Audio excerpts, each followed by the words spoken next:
In the spirit of unifying African voices and establishing a cohesive position on the global digital negotiation, UNICA has been conducting a regional multi-stakeholder consultation and deep dive, which includes the first one, the regional review that we conducted in Cape Town, I think between July 4th to 6th in last year. The whole aim was to gather the African stakeholders from 32 member states representing different stakeholder group to have a say in the Global Digital Compact. The outcome of that regional workshop was to have Africa's policy declaration. Then after the Tech Info released the Global Digital Compact Zero Draft, we conducted one open consultation. To answer the question is, has the Zero Draft is aligned to the policy declaration of the ECA? Also, has the priority of us African has been in consideration? So we had over 100 participants from various multi-stakeholders group, and I think more or less like 30 or 40 African member states represented. Then we had that consultation process we conducted in collaboration with RIA, that is the Research ICT Institute based in Cape Town. It is a civil society organization. Later, we followed a deep dive focusing on data. That is the one of the objective priority of Global Digital Compact. Compact, one of the objective on data governance. So we conducted it with the UNU University here in New York, and the AUC and all other interested parties joined us to bring African experts in Addis Ababa and have their say on the data objective of GDC. Then later, one of the comments that we've been receiving is the private sector in the technical community has not been fully engaged in the Global Digital Compact consultation. So we conducted a deep dive for the private sector in the technical community, I think early July, in collaboration with AFICTA, to ask the question, has the Global Digital Compact revision #1 has been in line with the private sector or the technical community considerations. There were quite a few comments that came from different consultation process. Some of them are unique to the stakeholder group. Some of them are uniform that have been coming up. Today, we felt like the youth has not been carried along from our regional perspective.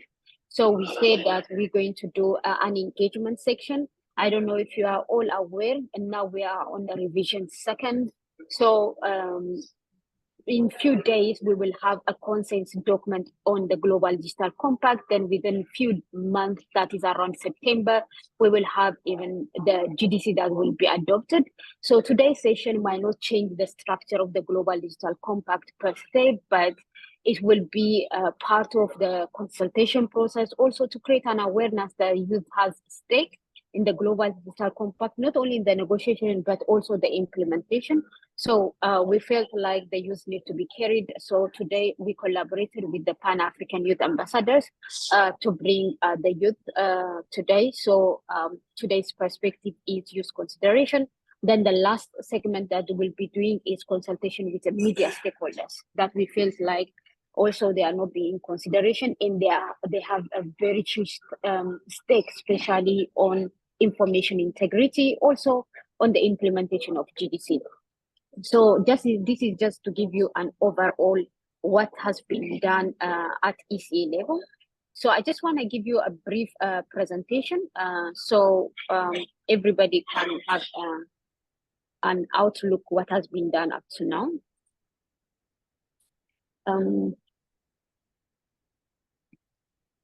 I just want to start from here. The Global Digital Compact negotiation has not started 2 years ago or 3 years ago, but it started back in 2019 when the recommendation of the Secretary General, the high-level panel on digital cooperation came in. Then it becomes solidified in the UN 75 celebrations. then they felt like the 21st century problem cannot be solved by 20th century tools. So we need to reinvent, re-look at our issue and build digital cooperation mechanisms. So one of the critical documents that comes out of it is our common agenda. That will be the whole umbrella that been guiding one of the conversation that we are having, the Global Digital Compact. That is September 2021. Then out of the Global Digital Compact, one of the pillar is digital cooperation, which leads to the Global Digital Compact. It is one of the specific initiatives proposed by our common agenda. The whole purpose is to articulate a shared principle and objective. So that means the Global Digital Compact is a principle-based document which identifies a concrete action to advance the keyword open, free, secure, but human-centered digital future that is still anchored on the universal human right, and that enable our biggest goal is sustainable digital goals. So it is all tied up to the sustainable development goals. So from September 21 up to 2024 that we are here today, so many things happening. So from the common agenda, now digital compact, there were a few processes that came out of it. Just to give you a timeline, this that we already discussed about it. This is the timeline. In October 2022, the President of the UN General Assembly appointed the permanent representative of Rwanda and of Sweden to lead the intergovernmental process called GDC. I want us to go back to GDC. Yes, the implementation is multi-stakeholder, but we always need to remember it is a multilateral process, but supported by a multi-stakeholder process. So to facilitate this process, the permanent ambassador of Rwanda in Sweden was there.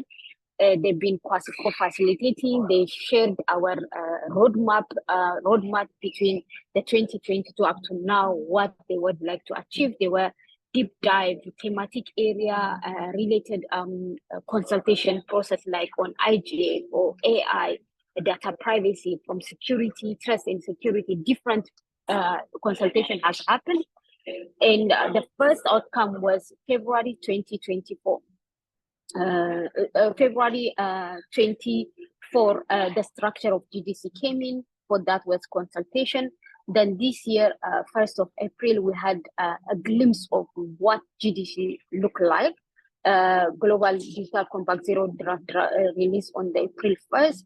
And ECS, all those consultations that I just discussed during the opening remark, it started up from the zero draft because now we can see what we should expect from the overall GDC, which was a good indication of what we've been doing and what the co-facilitators have seen in the take home boy also plan for us. Then after that, May 15, after the consultation process, a revised version came in, which helped the zero draft because during the zero draft, we had 5 objectives, but 10 principles. Then on the revised version, we still have 5 objectives, but the objective become a bit elaborated if you look at it compared to the revised version. And there were 2 principles added, equities and accountability and the responsibility also being broken down. So it was elaborated much better because some of those principle wasn't clarified enough.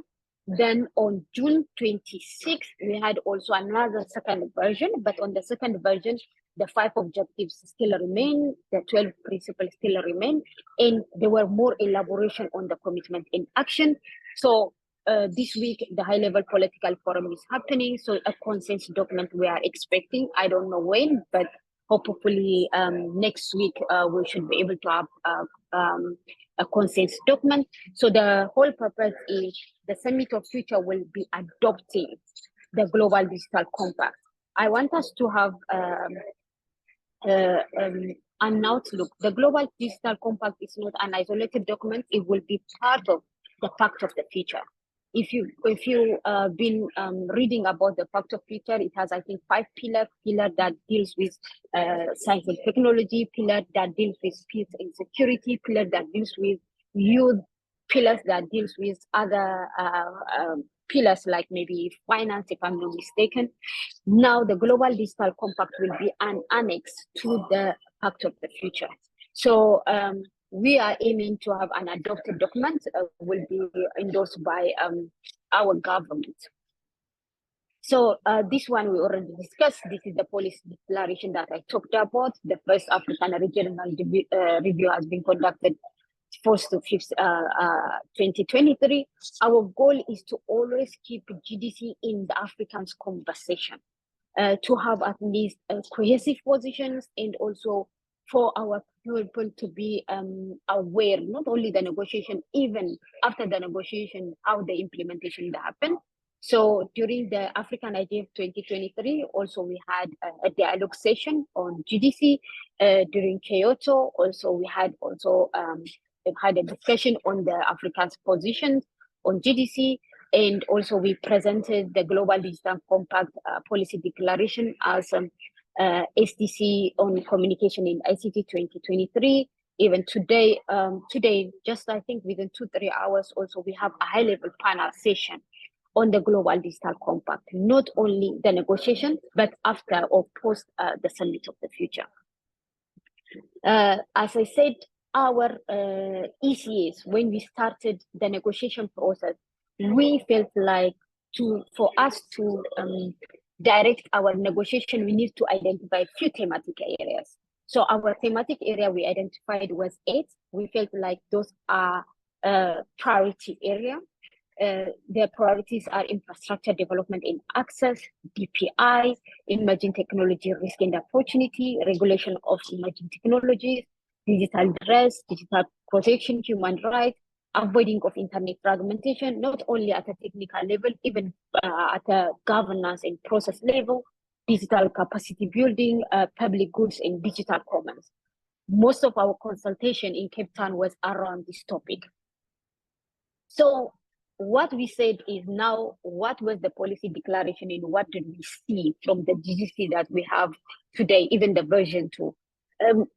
They are very closely aligned because yes, if you see there are 8 here, but the objective there are 5.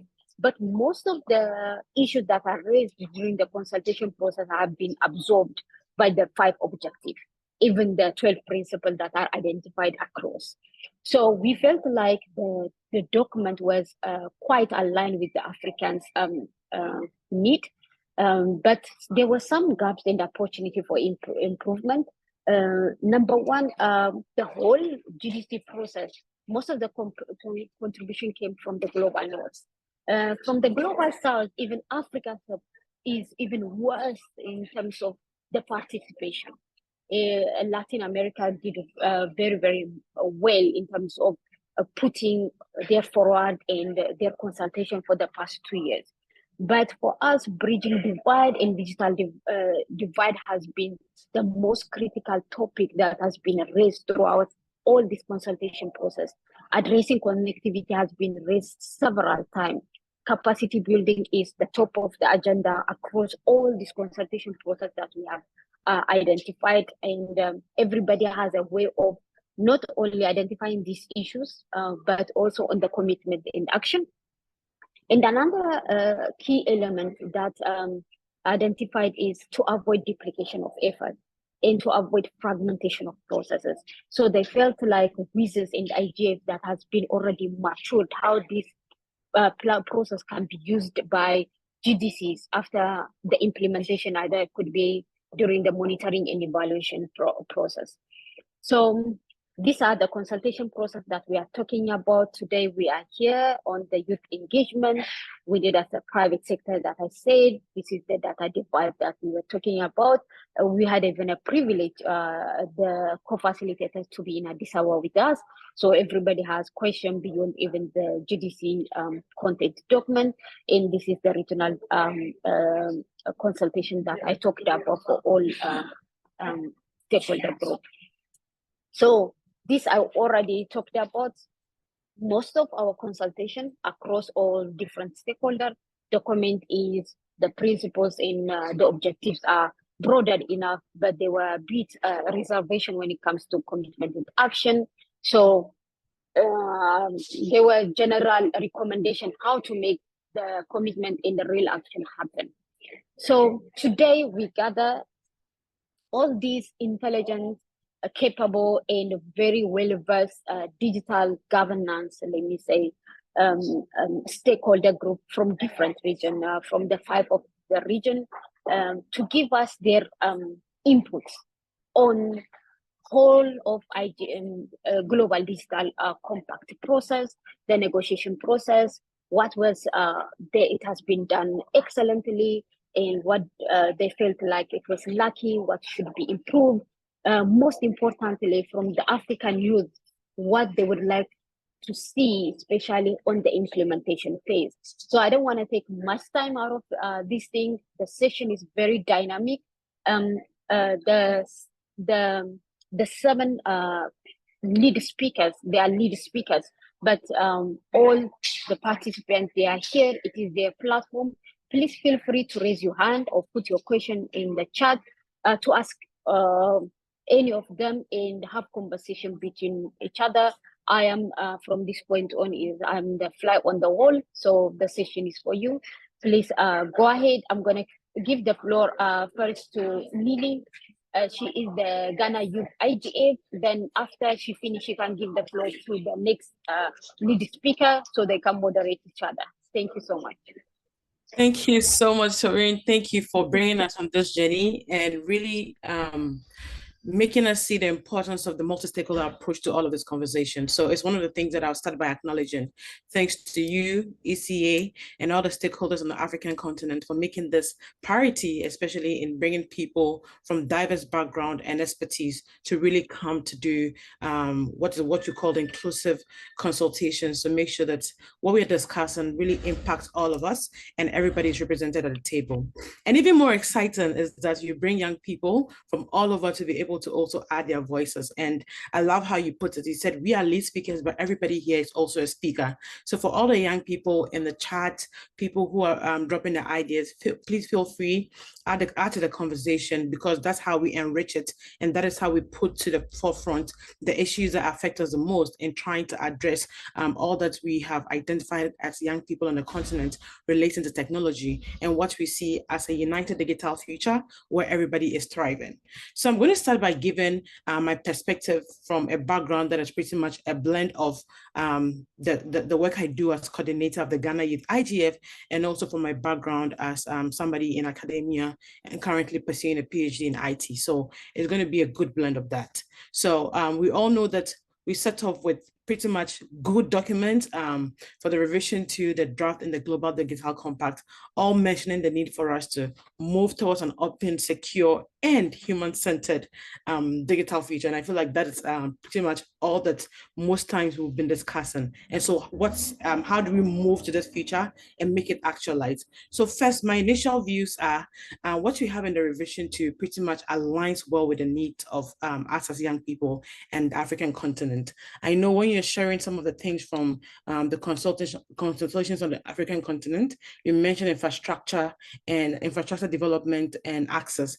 And even though I know that you didn't list all the points in order of priority, where number 1 is, which is the infrastructure development and access, is really important.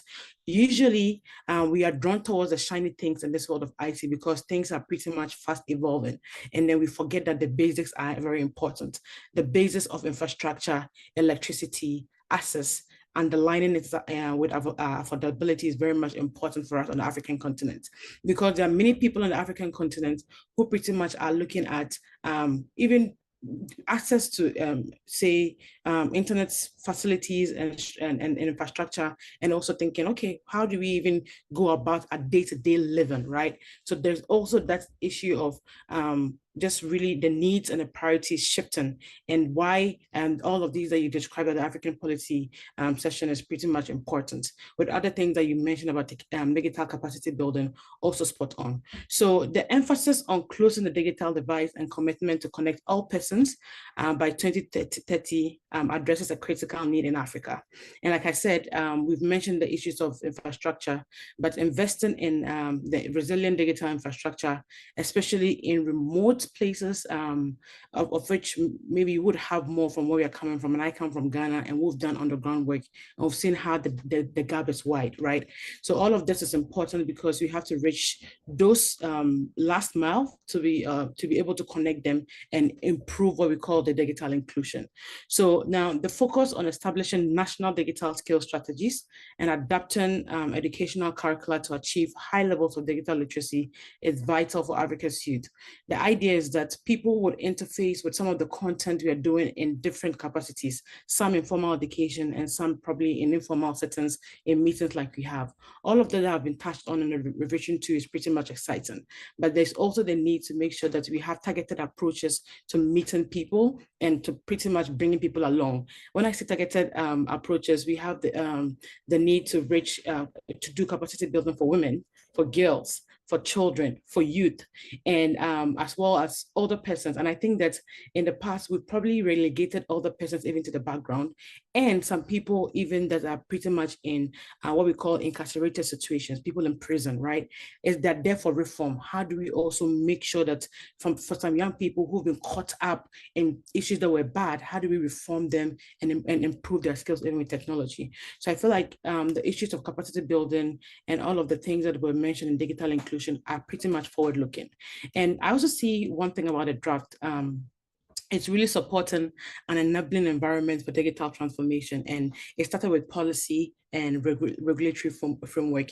And I think that all of this policy and regulatory framework will be also important for people who are not just in the space to do the advocacy, but also want to foster things around innovation and entrepreneurship. We've always said that we want to move from just being consumers of technology to building technology as Africans. So we need that support to be able to push and facilitate innovation, and also to make sure that there's entrepreneurship growing in even digital spaces in Africa. And all of this will come from many things. Will come from building partnerships with government, with the private sector, and making sure that there's even support. So I'll give some of the ideas that came to mind, pretty much with all of what I've mentioned. So all I've mentioned, they are critical areas, but they have opportunities for improvement. And then the big one is pretty much in the areas of expertise and resources. And when I say resources, that's the overarching umbrella, but funding is a big part of it. And everybody knows that we have good ideas, we have people who are energetic and passionate about the African continent, but how do they access funding and resources to kickstart what they want to do? Sometimes it feels like a lengthy bureaucratic process because there's no clear-cut way to access those resources. And it feels as though all that you have as a plan is pretty much, you don't get to implement them because you don't know where to start, right? So how about we even have centers where ECA would allow for people to interface and say, hey, here's an idea, and how do we go about it? It can be things that will be in the national level, pretty much even community-based, or even on the African continent, and where there's access so much for people to share some of those ideas, right? And to get the support they need. And while we are saying all of this, we need to know that the African content, like you said, is pretty much different from the rest of the world, even though the problems may be similar. We have to ensure that we are tailoring our digital strategy to the local context. And I like that we did some of this consultation because we get to see what is priority and what is on people's minds, and then we can address them properly.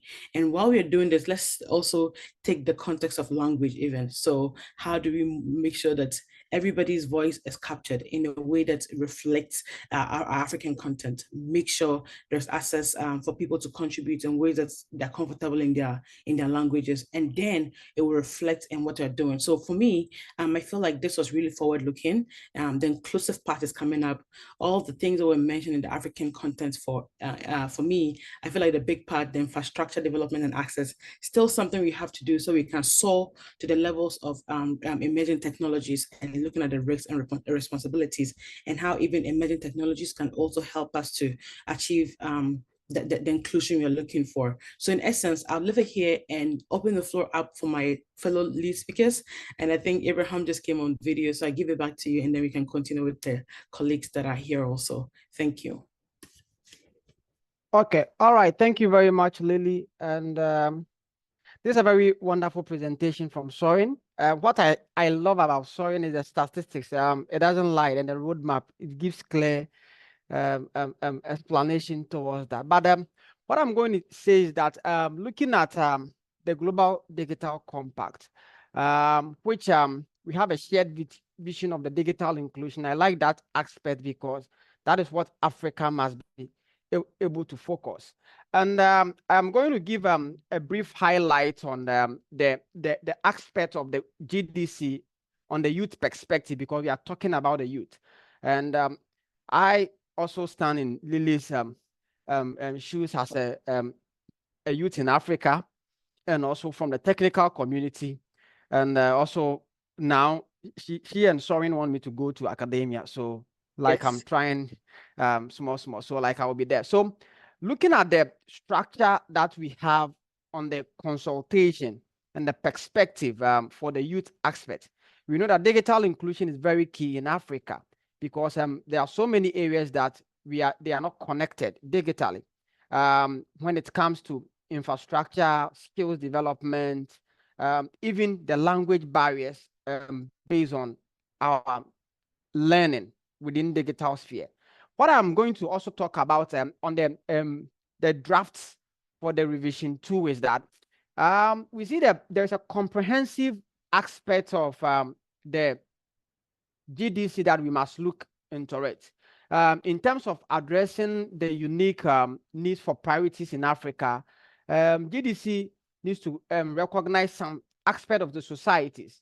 One, recognizing the infrastructure, recognizing the digital inclusion, and also it must be able to speak for the youth. So what are we doing as a youth, and what are we doing as a stakeholder? And as what Sorin was saying based on her presentation, that Africa, not only the youth, but we are underrepresented when it comes to these open consultations. How can we also contribute? Because we are always behind. So our contribution towards what we want to fight for Africa is not there.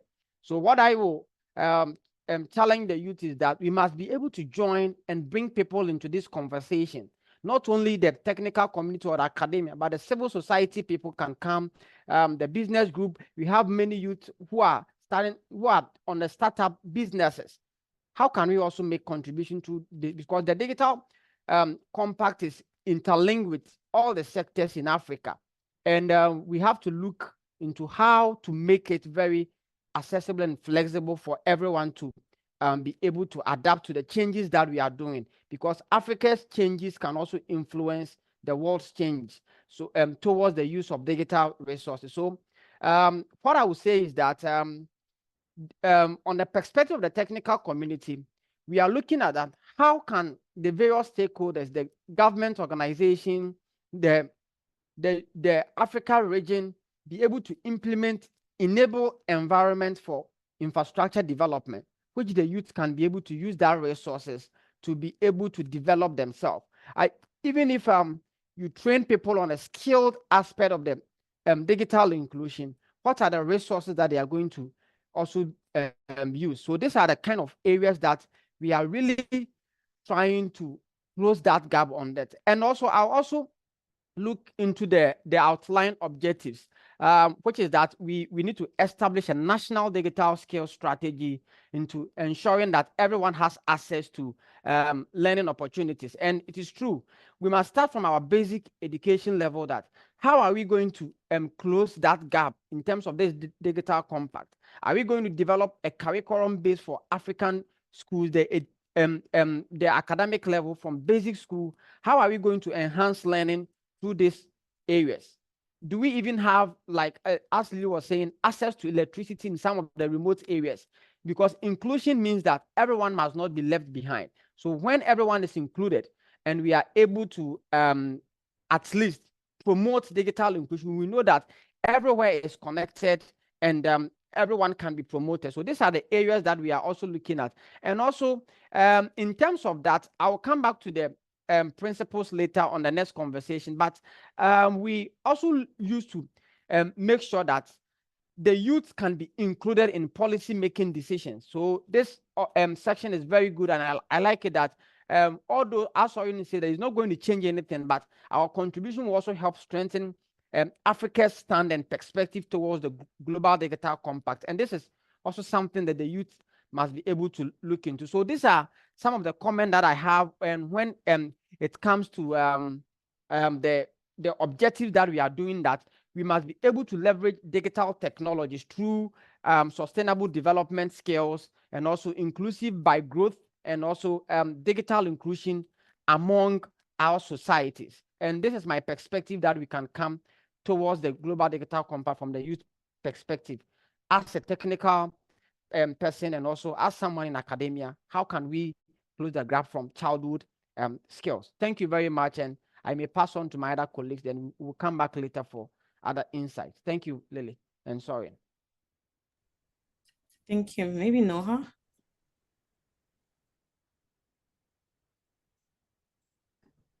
Evening, everyone, whenever you are.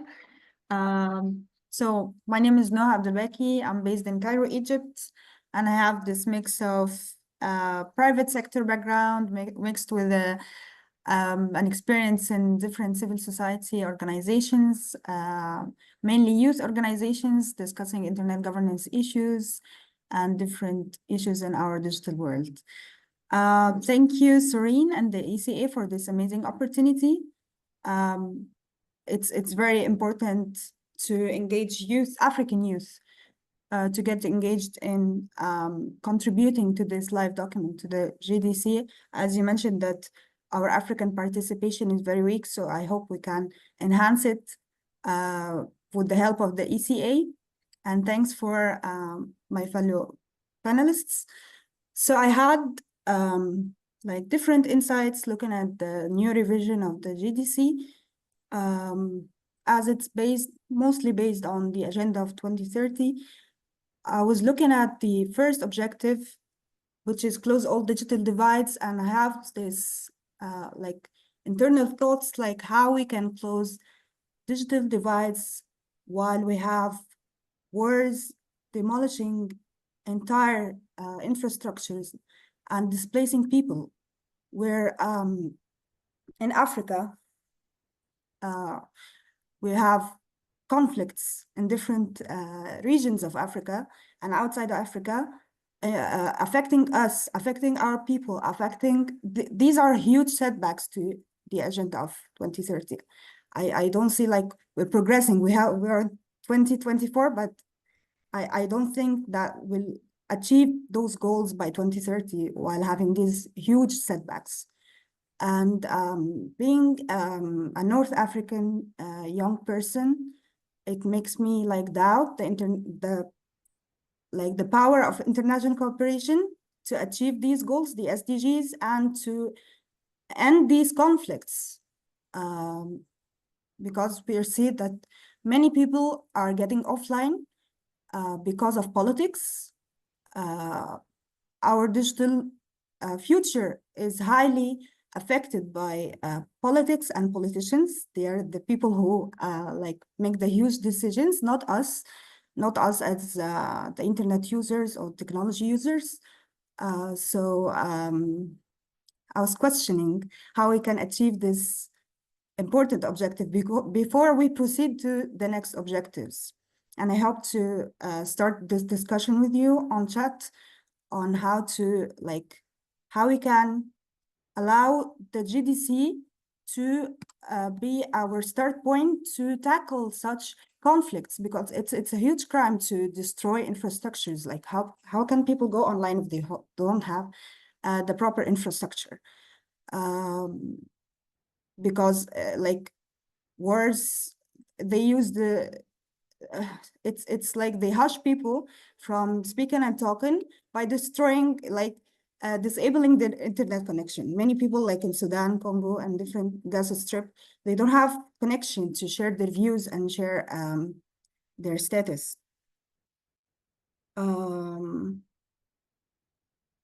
Also, I was reviewing the fourth objective for the data flow exchange. Sorry, one second.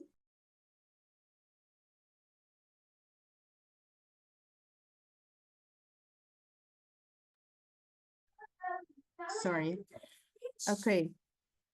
Regarding the data flow, exchange.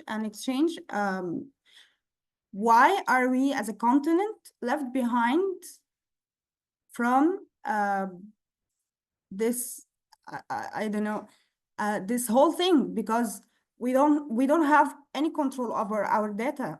Our data is being saved elsewhere in another continent. I don't know.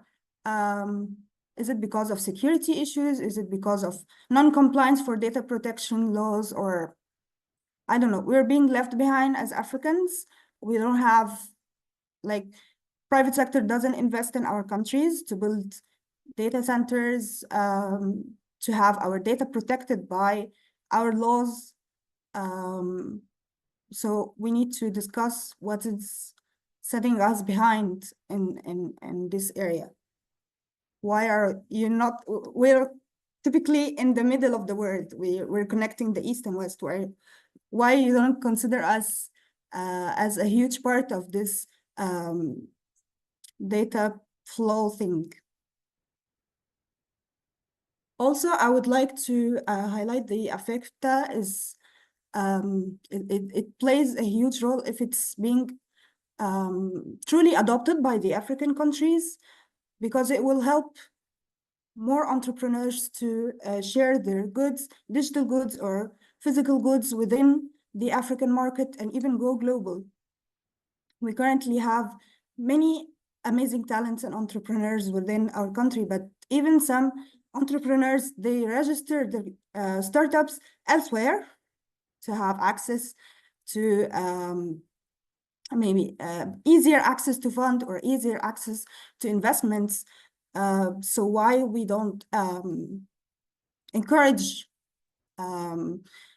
startups to register in our countries and even create new hubs, new tech hubs for entrepreneurs coming from other continents to invest in our countries. For example, Rwanda is a great example for this. Last thing that came to my mind, we're losing our talent. I'm seeing this in my country, and I'm not sure if you're having this issue in your countries as well.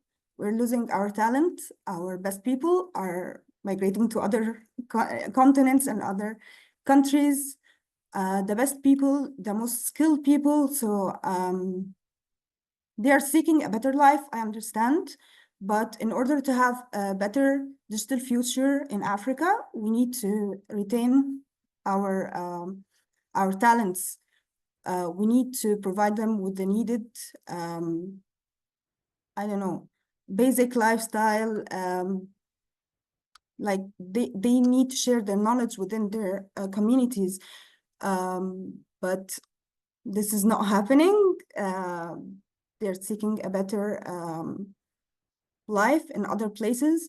So I hope we can, this is reshaping the whole world actually, because many people are getting displaced because of migration or other reasons, but I hope that Africa will still have its own talent and in order to build a better future for us. That's it for me. Thank you. Thanks, Noha. I know Soren said it is around the room, so we probably will go to Saba, Atanase, and our colleague from Cabo Verde. Thank you very much, Lily. I hope you can hear me. I hope you can see me. So hello, everyone. My name is Saba. I'm from Ethiopia, and I represent the Ethiopian Youth IGF, and I'm also one of the IGF MAG and steering committee member of the YCIG, or the Youth Coalition on Internet Governance. And finally, I had the opportunity to be a co-facilitator for the PAYAIG last year for the English Cohort Fellowship Program. So I'd like to say thank you very much, Sorin, for the presentation and the whole ECA team for this session. And I really appreciate the opportunity to share my insights on the current draft of the Global Digital Compact, particularly from an African perspective. And yeah, I'm glad to share my insights as someone also from the technical background. So Yeah, when it comes to the unique needs and priorities of Africa, that I believe the current draft recognizes that digital technologies are transforming our world, and it holds an immense potential for the well-being, for the advancement, and for achieving the SDGs in general. And for Africa, particularly, bridging the digital divide is very important. And the draft emphasizes this cooperation to address challenges faced by countries with those pressing development needs, as well as limited resources.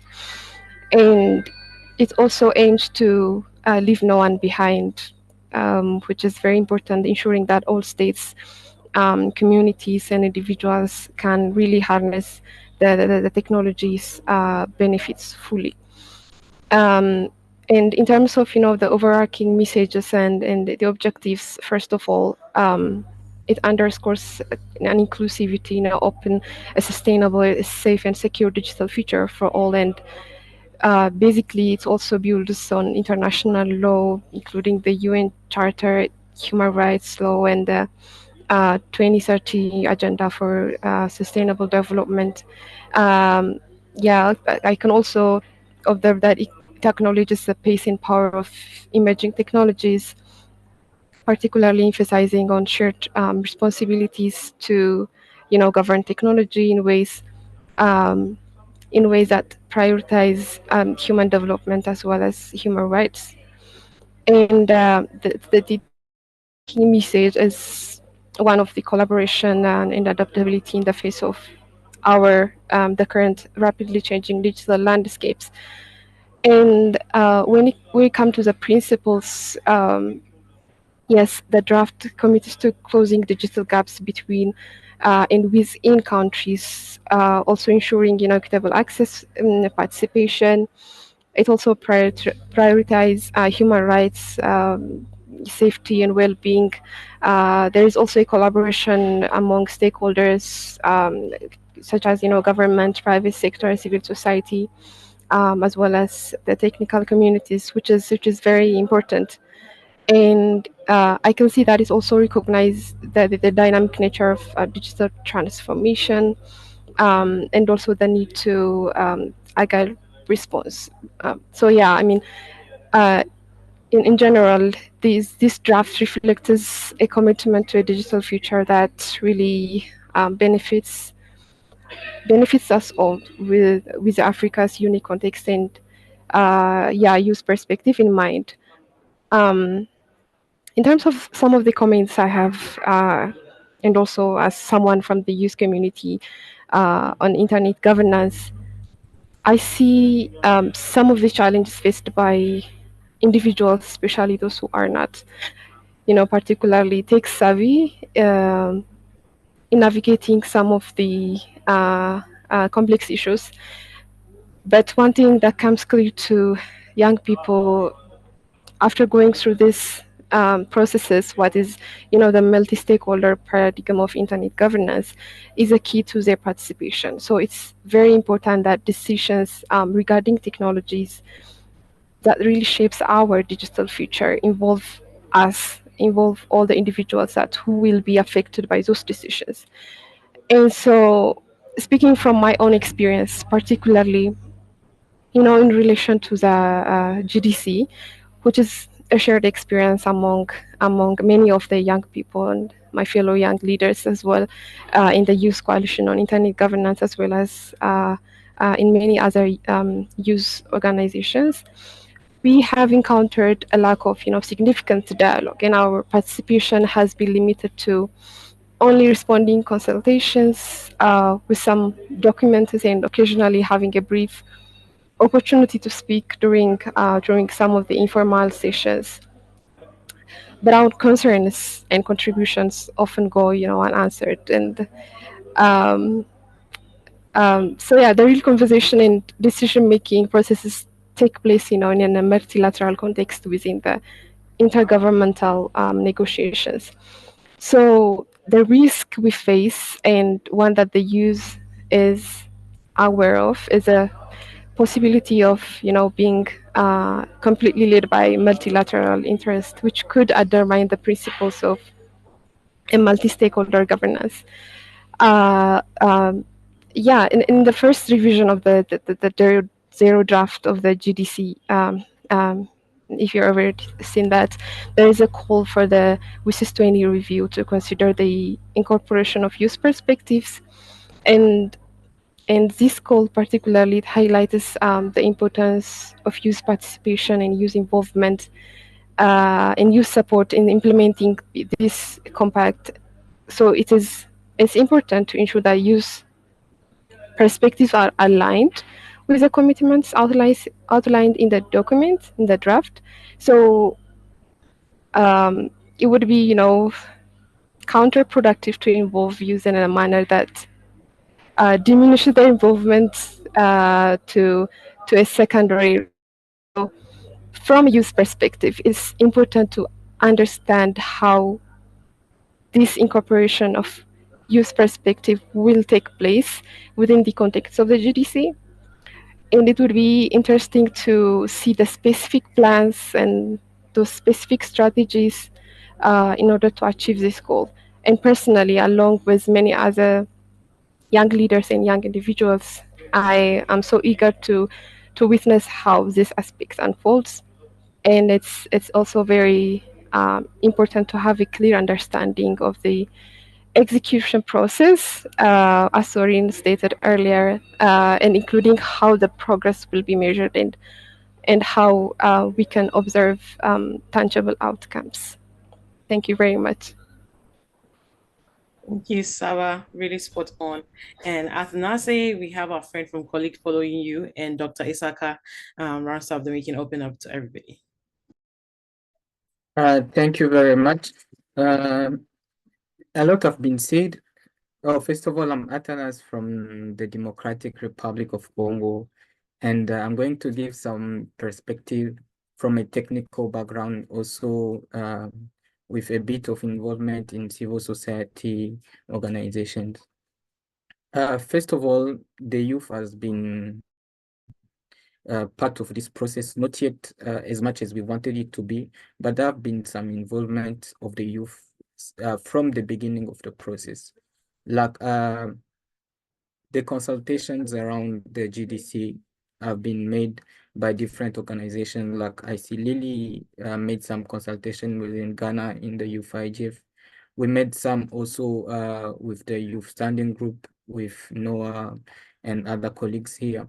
The idea was to bring more young voices at the table so that they may be considered at the beginning, from the beginning of the process. We've managed, like with the youth standing group, we've managed to put in some French-speaking perspective, because most of this conversation happened in English, and as you know, it's not all the African countries that speak English, and that language barrier used to be a problem all of the time. So we've managed to put more of French speaking, since I'm coming from a French background, and I'm very much an advocate to put on French in the consultation. And then we managed to get more than many perspectives from French speaking countries, youth, what they think the GDC would relate. And yes, most of the common point was infrastructure, inclusion, meaningful connectivity. Talking about infrastructure, we have some connectivity in Africa, but there is still a lot of people lagging behind, and especially a lot of youth who cannot benefit from the all the goods of digital technologies because they can't access the technologies. But this has been very well mentioned in the draft revision 2 of the Global Digital Compact, especially in different paragraphs, like the paragraph 27. They talk about how we can leverage the diversity to make sure that we all can benefit digital technologies. A lot have been said, like stating from the objectives of the Global Digital Compact, there is multi-stakeholderism in the processes whereby we need to include everybody's voices. And there is an issue, as Saba has mentioned, whereby the decision making, they tend to say multi-stakeholder when it comes to bringing voices, but when the main decisions are being taken, they tend to shift to multilateralism, where countries organize under around the UN or other international organization make the decision, and then we hereby just follow the decision. So a lot have been said in the Global Digital Compact that we need to include the voices of diverse stakeholders, the technical community, the civil society, so that the decisions that are taken are informed and we benefit from all. Speaking of issues that have been mentioned a lot, there is also capacity building. For us to leverage the benefit of digital technologies, we need to actually meaningfully connect to the internet. Meaningfully means what? That to connect to the internet in a way that benefit from our professional life, benefit from solving the different issues we are having locally. So the Global Digital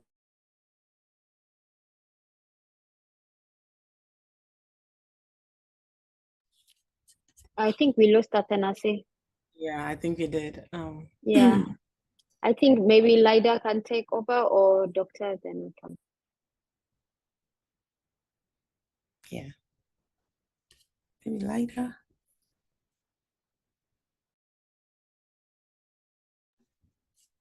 Is he on the? Is she? I think it's here, right? On the call. Lida from Cabo Verde, are you able to unmute? Okay. Maybe let's check if she's a panelist or he's a panelist, and then he can come up.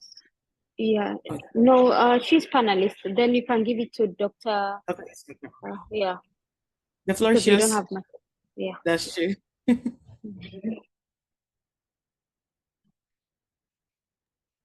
Go ahead. Yeah, hi everyone. Before to start, I think this is actually one of the examples Africa is facing, and we have to seriously work on it. Our colleague from DRC actually is facing a technical issue in terms of internet accessibility, and this is actually one of the main, African issue in terms of digitalization. So, good afternoon to everyone. My name is Jose Bisaka from Chad. I coordinate Chad Youth Engagement. I'm very happy to be here. Thank you, Sorin, for giving us the opportunity. Because it has been almost, a few months, we haven't had such a wonderful opportunity to be in such a platform with colleagues to discuss about, global issues and to provide some solutions. I thank you for the great presentation you have done and for the great work you have been doing with the African Youth Ambassador for Internet Governance. You have our full support. We are here to contribute. For this, okay. Thank you one more time. I would like also to thank all my colleagues who have been, saying very important, points. In the draft is very important. We have to talk first of all about African realities and issues in terms of digitalization of Africa, because, for instance, in Central Africa, we actually have local realities, but we have also, local priorities, because none of these, goals, from the draft 2 can be achieved if we don't really galvanize all the stakeholders to engage and contribute in their achievement. Actually, for instance, in Central Africa, we have issues related to security. What we have is, bringing the government to understand the importance of digitalization, because all the resources we have been invested in security, in peace, building, peacekeeping. We have also unemployment, we have migration, we have so many local realities and priorities that the government, which has the resources to provide, is actually busy investing on. So, like, multi-stakeholder approach is important. I mean, to solve the problem, even if other stakeholders have not, I mean, the needed resources to contribute. But we have government and private sector who can, provide in terms of capacity building, capacity in terms of resources. So I would like to link say about African issues and what is being proposed as solutions. I had the honor, to contribute with the United Nations Major Group Children and Youth to respond to the co-facilitators call when I was in New York, contributed to propose some African youth perspective.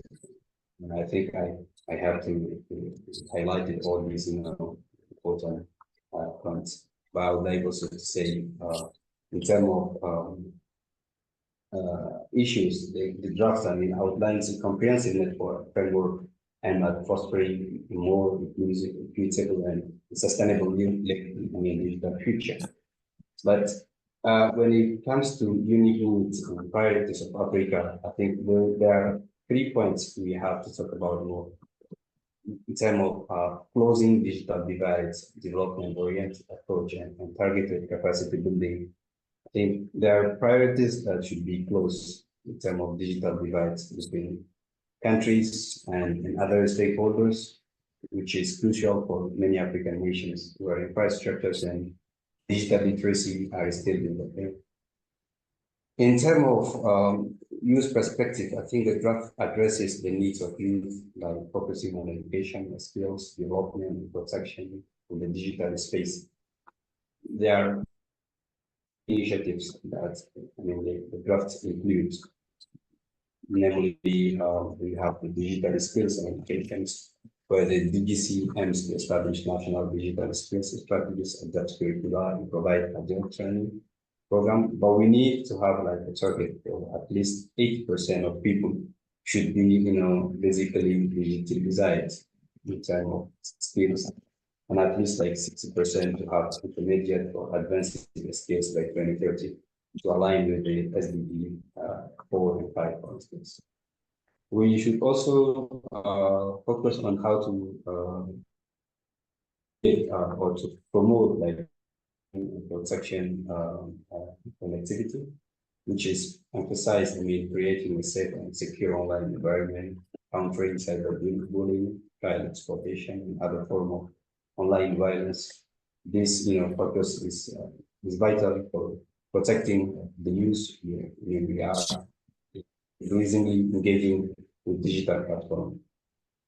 And in terms of engagement and participation, the draft calls for digital technology companies and developers to engage with users from all backgrounds and abilities, incorporating their perspective needs into the life cycle of digital technology. This is not enough.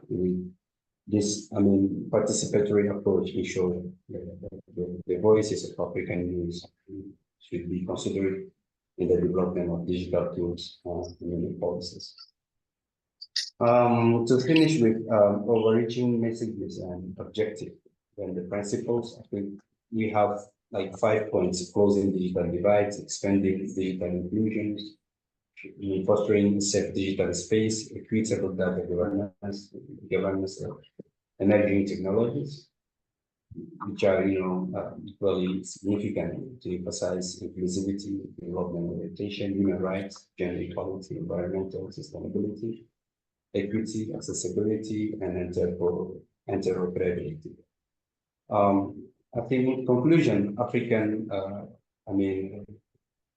perspective has to be seriously taken into consideration to mobilize resources, to bring all the stakeholders to the table, to propose very concrete solutions that take into account the realities and create some kind of mechanisms that can promote crowdfunding support, because all these agendas, drafts can work, but nothing can work if we don't provide financial support as a universal. Thank you very much. Thank you, Dr. Isaka. Lida?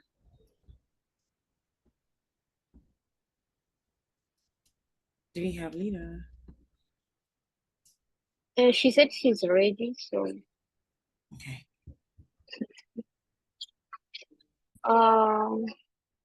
I think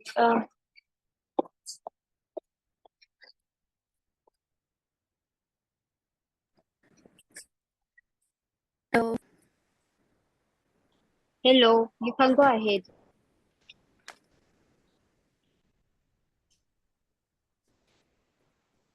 Okay. Good morning.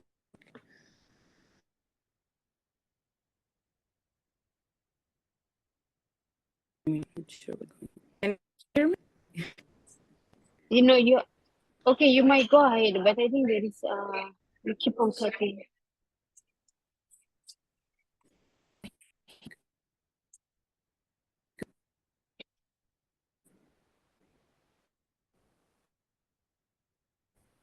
Okay, I think I will go back to her.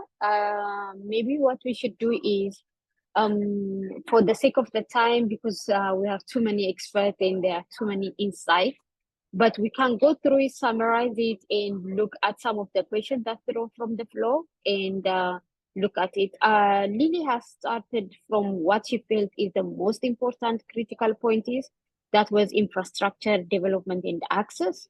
That she felt is that's the most foundation level for all other objectives to be considered for the African priority, even for the youth engagement, all the other things that youth require.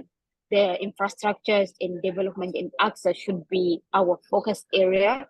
So here is some of the commitment and action that is required from the skill development and resources that she said funding is a big part of it. And we need to look at an approach of targeted approach, not just say capacity building, but different stakeholder has a different need.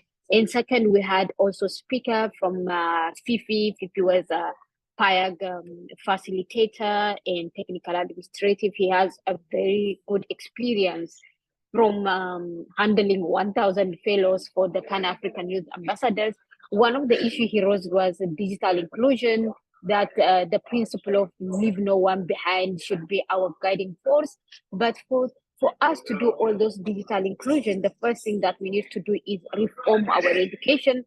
The issue that raised about local context and language issue that's been prominent in this discussion, he also brought it back, because during the Pan-African Youth Ambassadors, that was one of the critical things that we identified. That's why we had 5 cohorts covering 5 different languages to break down the internet governance language and the lingos, and for the conversation to be closer to home. Noha raised so many issues, and I would like to bring it to, I think, even to our discussion to the panelists. One of the issue is, how come SDG, if we look at the statistics in SDG goals, only 70% of the SDG goals, out of the 17 goals, they are on track. 15% of them they are not even on track, they are going down. The other ones, nothing is happening. In 2030 is only 6 years from now. As we go back to GDC, our umbrella goal is sustainable development goal. So if we have sustainable development goal for our aspiration, our question today should be, what do we learn? Yes, we always come up with these new targets and new ambitions. What do we learn from SDG goal? What is holding us from attaining those sustainable development goals? So now, once the adoption happen at the Summit of the Future, how can the implementation be monitored? Make sure that the target that are set is really attainable, or otherwise it's going to be another goal that we are trying to aspire. She raised so many issues of internet shutdown, which was already captured in the Global Digital Compact. The issue, most of these aspirations, they are excellent, but the how part is the biggest part that has not been discussed, or maybe need to be more discussed on and looked at it, how the implementation should happen. The aspiration is there, but how can we do it? The issue of data center and data flow, I just want to link it back to what Lily said. Yes, why can't those big companies, they don't invest in our continent? Because we don't have the basic foundation. I am from South Africa, not originally, but I'm from South Africa. We don't have proper electricity. We have load shedding issues. So that means for any agencies to come and have a data center that doesn't have continuous or sustainable electricity, how do you expect those private sector to come and implement? So we need to go back to ourselves and ask those critical questions. How do we create an enabling environment to make these goals that we set to achieve be achievable? So those infrastructure questions are very important.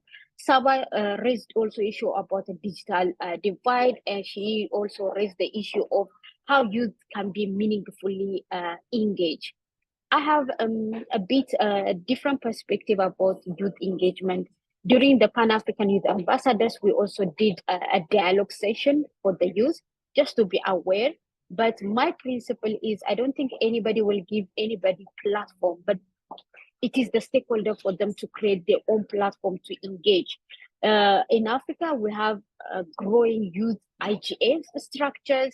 Those youth IGF structures should be able to create those platforms so they ventilate those kind of issues to meaningfully be engaged. Because meaningfully be engaged, it doesn't necessarily mean the youth needs to be sit in Geneva or New York. No, our meaningful engagement is even at a national level. We should be able to influence our policies, our implementation part. Meaningful engagement, even having our own policy position paper, be able to having an awareness campaign, being an advisor in any capacity. As I said, GDC is a multilateral process. No stakeholder will be signing that document but our government. But it doesn't necessarily mean we didn't have a say. We had a consultation process, but as a youth community, also you have to take charge of that path to create your meaningful engagement. So Atanase also reiterated the same issue of infrastructure in connectivity. Even Doctor also said the same thing. So all this issue of infrastructure, digital divide, in the issue of internet shutdown, all those things are, it is those critical area that has been raising quite often in all stakeholder negotiation that we had in the previous year. So I just want to ask a few questions, answer a few questions from the floor. One of the questions is just to clarification, UNECA has not developed the zero draft of Global Digital Compact. Global Digital Compact is what do you call it? It is led by the Office of Tech Envoy, but it is under the Secretary General initiative. What UNECA has done is brought African stakeholders. They were youth, they were civil society, technical community, parliamentarians from 32 member states to come and have a say so we can develop our own policy declaration. So we add our contribution to the zero draft. Zero draft is not part of ECA's and outcome document. I just want to clarify that part. It's anonymous, so I cannot mention your name. But he felt like there was a lack of involvement on the zero draft. But to be fair for the co-facilitators, they have tried quite a lot for all those things.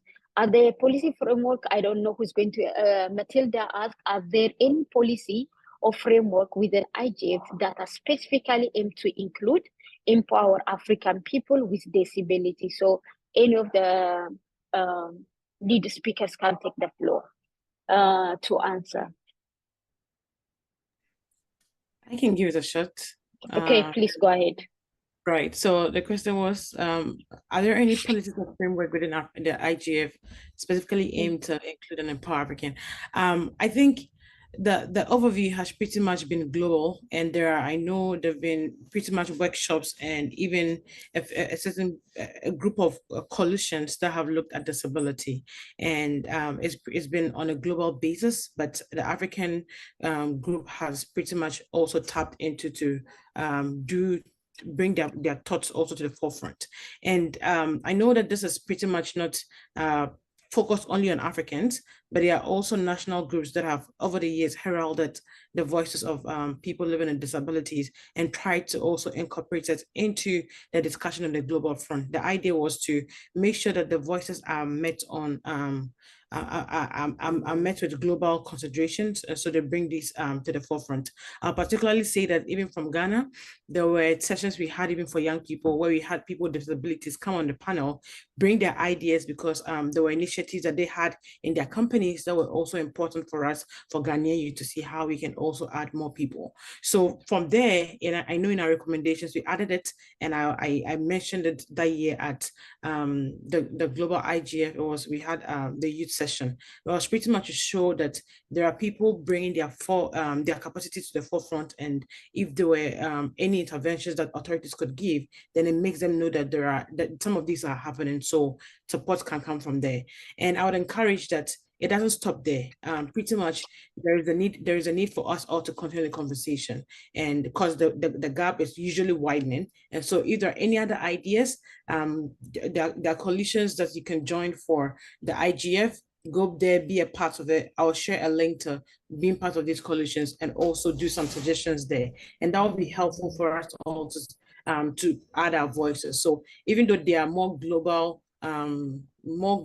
say, issues that people look at, the Africans are represented, and we need some more to be added. So I'll add a link for the conversation to continue.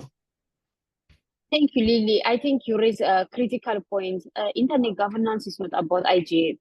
IGF, most people are related to those annual IGF events, but they are dynamic coalition, policy networks. They are more of a concrete outcomes, or that will add concrete substance. So all these networks are open to everyone, and they come up with policy brief here and there, and they have working document. Anybody be able to contribute.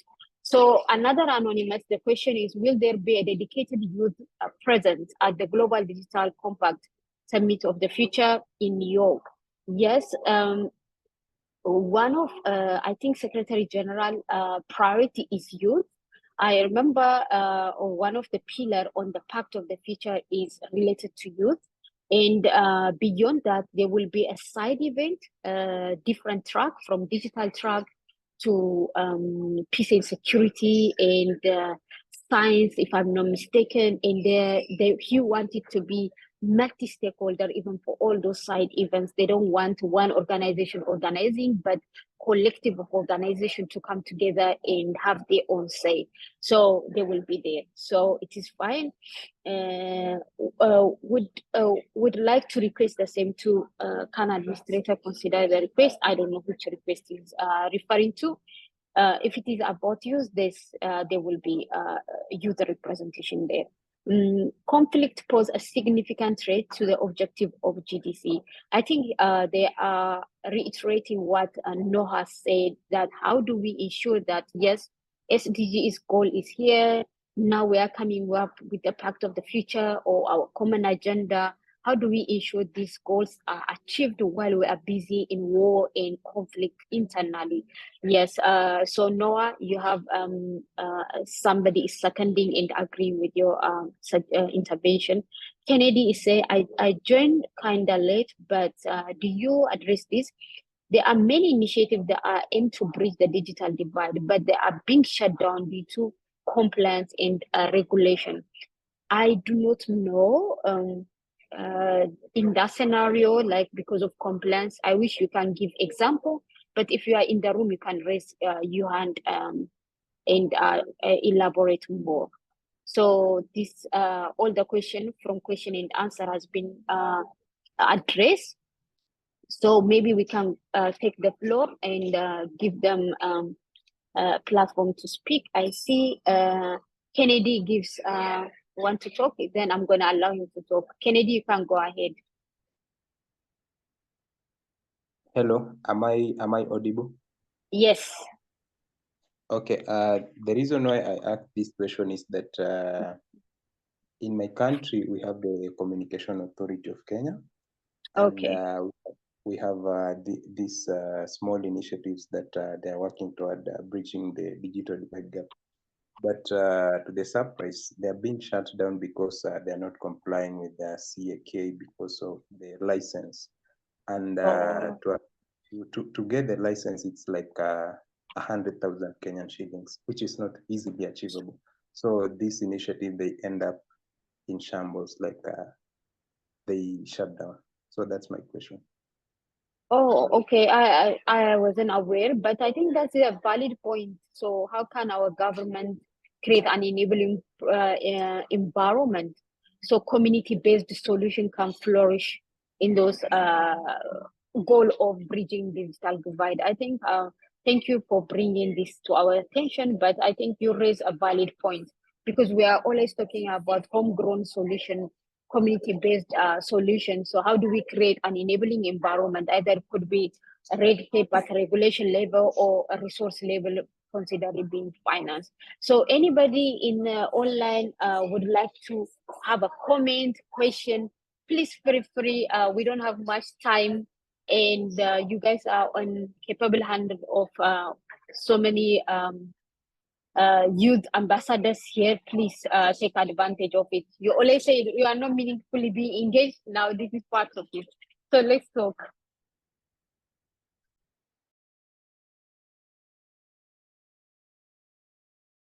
If not, anybody from the panelists, if you would like to add, okay. I don't know how to pronounce your name, but let me give you the floor.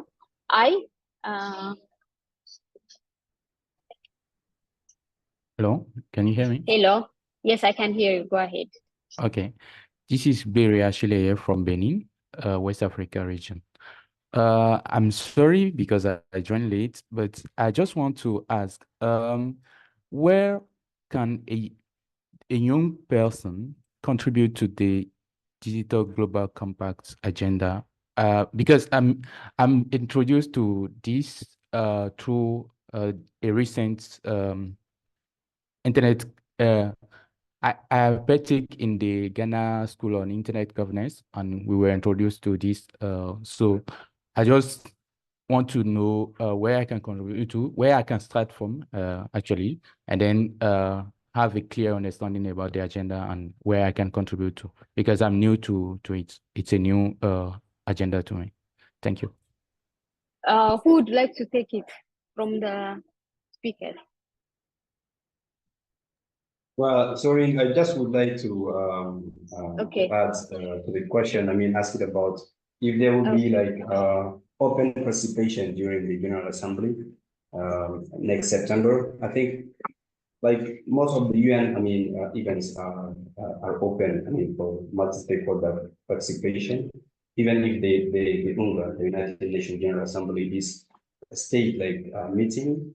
But I think there will be participation from the youth. We have the UN Envoy on Youth, and the team will be participating. And we have the African Union Envoy on Youth too will be participating with our team. And we have also others constituencies. We have the MGCY, for example, which will be addressing the youth and perspective and recommendations during the UN Assembly. Thank you.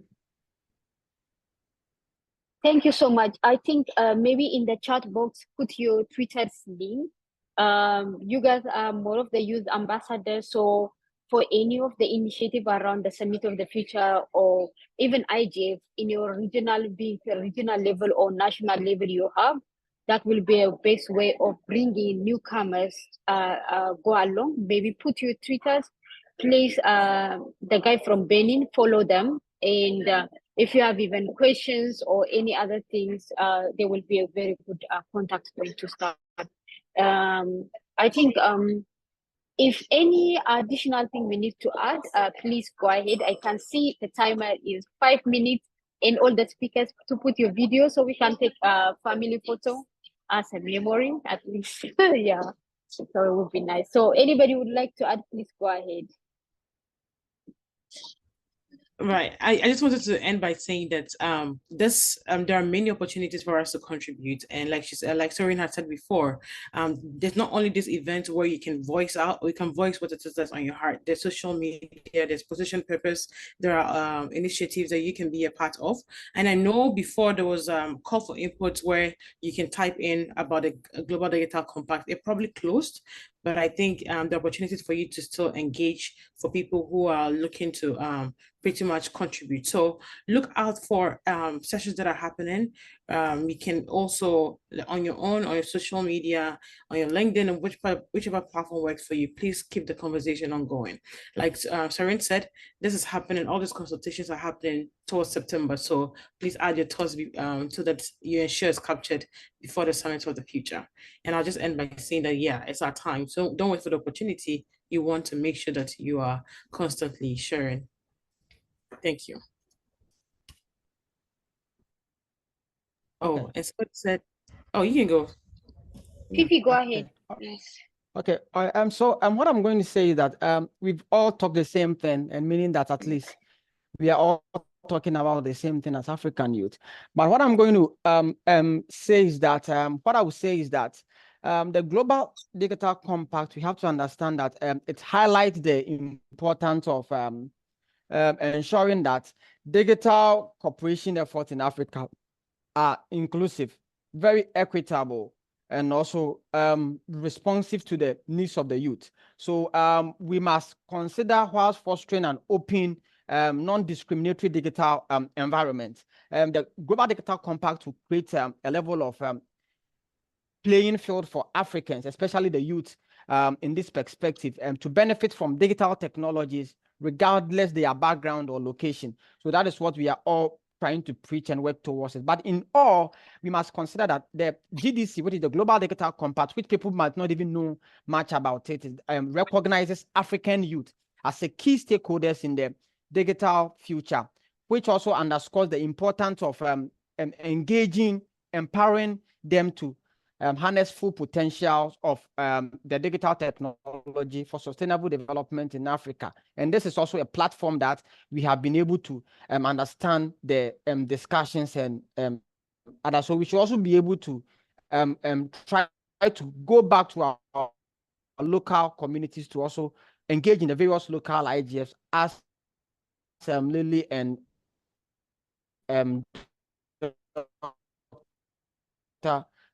was saying about that engagement within the various stakeholder groups. I really appreciate everyone, and we will connect. Just search out on Twitter and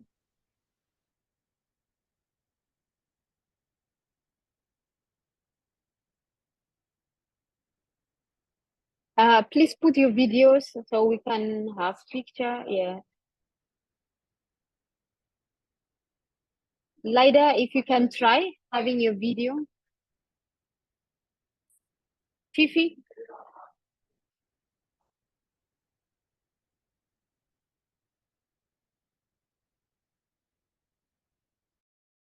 Abi, can you please try to take a screenshot for me? Yes, it's all good. All right, nice, happy You family guys should photo. smile. Yeah. You should smile. Thank you. Thank you. All right. Thank you all. Thank you.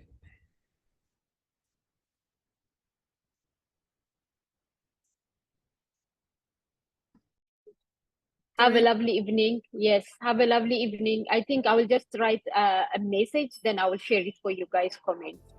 Thank you so much. Okay, bye.